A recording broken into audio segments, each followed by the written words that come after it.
Spring has sprung. We're cleaning out our closets, we're thinking about the new possibilities in bloom, and it is time to get our ish together. I think of myself as a pretty organized person. I like having systems and order and structure. I have spent entire weekends this year just tidying and structuring and filing. Organization just makes me feel more at peace, more in control of my life, less hectic. It makes tasks easier if you're doing them in a systematic way, so you can just focus on the work and not be worried about whether this is really the right work that you need to be doing right now. Unless you're worried about what kind of work you should be doing as a whole to give your life true meaning, that's a different conversation that I have definitely had with myself several times. But that is beyond the scope of this video. I am a very self-reflective person though, and knowing my own tendencies definitely helps with my day-to-day organization strategy. Everyone is different, and so everyone's method is going to be a little bit different. Different things work for different people, all right? I'm not saying this is the end-all be-all, do what you gotta do. My thinking is that you should organize your space and organize your time according to how you typically use it, rather than what seems like it should work conceptually or what looks pretty or what seems logical. And every now and then I'll notice that my life has shifted a bit and I'm now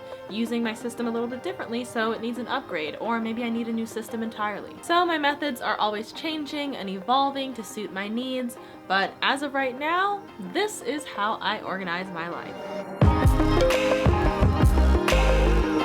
Hey, it's your girl Ahsante, helping you move consciously and creatively through life, so let's go. This is a part of my Get Better With Me series where I take one topic. It was once a month. We might need to slow our roll, alright, based on the last video. You had that conversation. But throughout the year, I'm going through different topics on self-care and personal development and personal growth, and exploring them with you and breaking it down so we can, get better together. So for staying on top of things, the main method I use is to do what's on fire. In my life, there's usually something that's burning, pressing, urgent, important, and so my main priority is to do that first. That's how I prioritize what absolutely must get done right now, today, or else. And even if it's not or else, even if it's some deadline that I've set for myself, what is really coming up on that end of your opportunity to do this thing and accomplish this task the way that you thought you wanted to accomplish it when you initially set the goal, which may or may not have really been an achievable goal, but you set it anyway, and so now you feel obligation to that expectation. It's one of the reasons why I wind up finishing a lot of my videos at the very end of the month,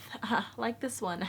So as I'm going through, I'm focused on the work. I'm focused on the tasks. Some people organize around their calendar more. I organize around my to-do list. My calendar is really just for events. I have 3 calendars, one old school, hanging on the wall, physical calendar, I know, right? Actually writing things down on particular days, throwing it back. But that way I do see things every day. I usually do look at my calendar when I wake up in the morning so that I have some sort of, physical reminder of that thing I need to do today. I don't go to a ton of events, so usually it'll just be any sort of social occasion or if I have to run a particular errand. Anything on my physical calendar is also in my iCal. I love that it syncs across my devices. I'm definitely a heavy Mac user, non-spawn. But my work computer, my personal computer, and my phone, they're all Apple, so having the iCal really syncs across.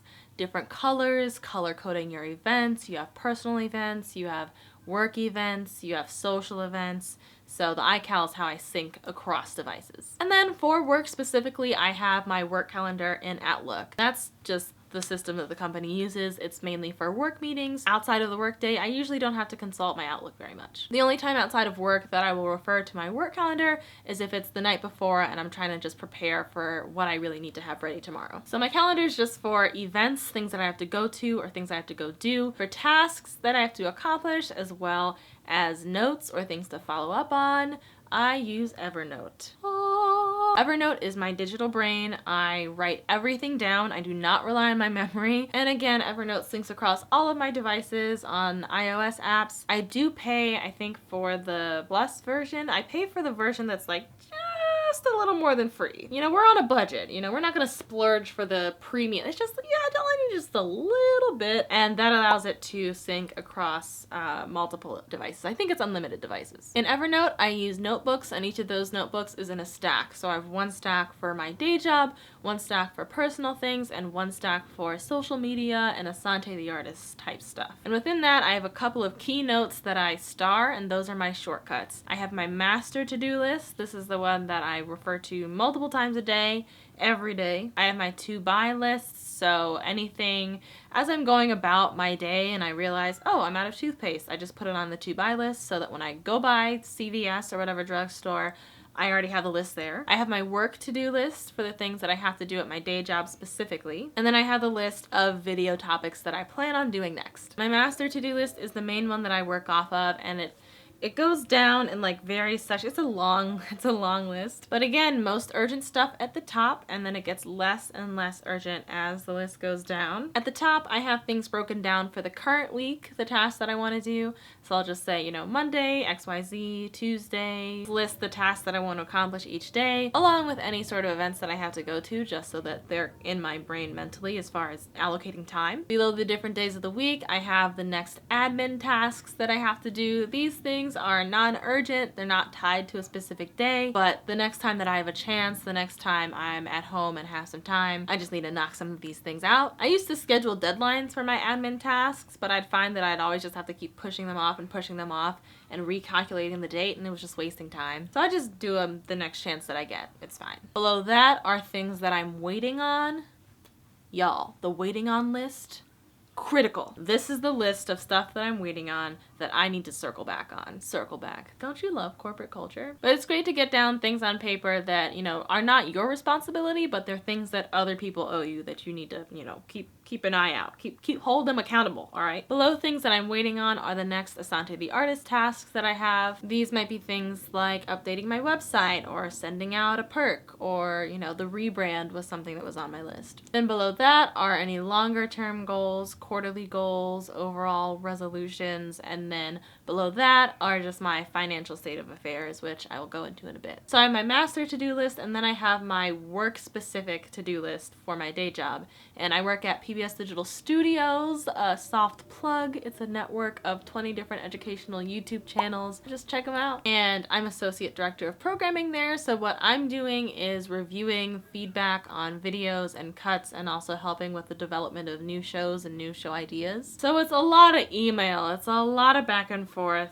We use email and we use Slack. Similarly, I just do whatever is on fire. Any email or Slack message that I can answer in 2 minutes or less, I just do it right when I see it. Then I answer any urgent messages or urgent emails. Then I give notes on any episodes or scripts or projects because I don't want to be the one holding up the production process. Then I answer non-urgent messages, and then I work on any overall projects that I've been assigned. Usually projects are things that need to be done eventually but don't have a set deadline, or they have a deadline that's kind of farther out. If they do have a deadline that's like today, then that's the thing that's on fire. So everything else is on hold until that thing is finished. Sometimes, you know, things pop up on the day of. One critical thing in all of this is that across my life, I have push notifications turned off, all right? Get out my face with your pings and dings and rings and no, you're disruptive. Push notifications are so distracting, and they come up in inopportune times. You know, if you're in a meeting or if you're focused on reviewing something, actually doing work,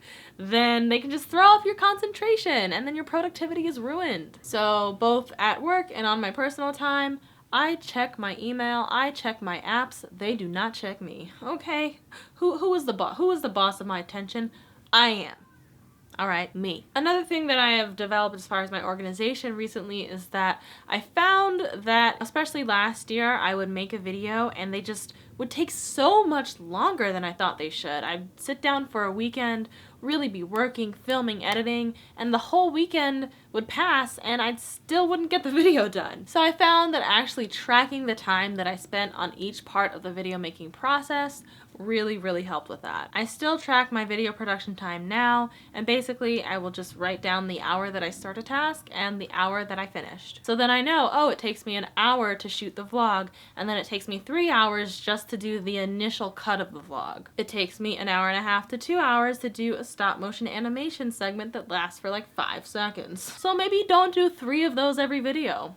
Maybe tone it down a little bit. It's that kind of stuff that I just had no idea was really ballooning my production effort and making a really nice product because of it. I would prefer to be able to always do those really lovely, worked out, lots of shots videos, but you know, I saw the amount of time that it was taken and I had to scale it all back, just reel it in. But I only knew which part of my production process I could cut down because I had a realistic hour by hour mapping of what was taking me what amount of time. Another aspect of my life that I think benefits from tracking is my health. I was trying a lot of different apps. I hadn't really found a great solution that could capture all that I wanted to measure, like diet, my weight, my symptoms, just my emotions, how I'm feeling, my energy levels. There are a bunch of different fitness apps out there, but I actually just started using Notion. And when I say just, I mean like yesterday I started using Notion, and already I'm like super excited. The database nerd in me is just like, oh! Notion is an app, and I will leave a link in the description, but it's based on the concept of databases, so you can store lots of different information,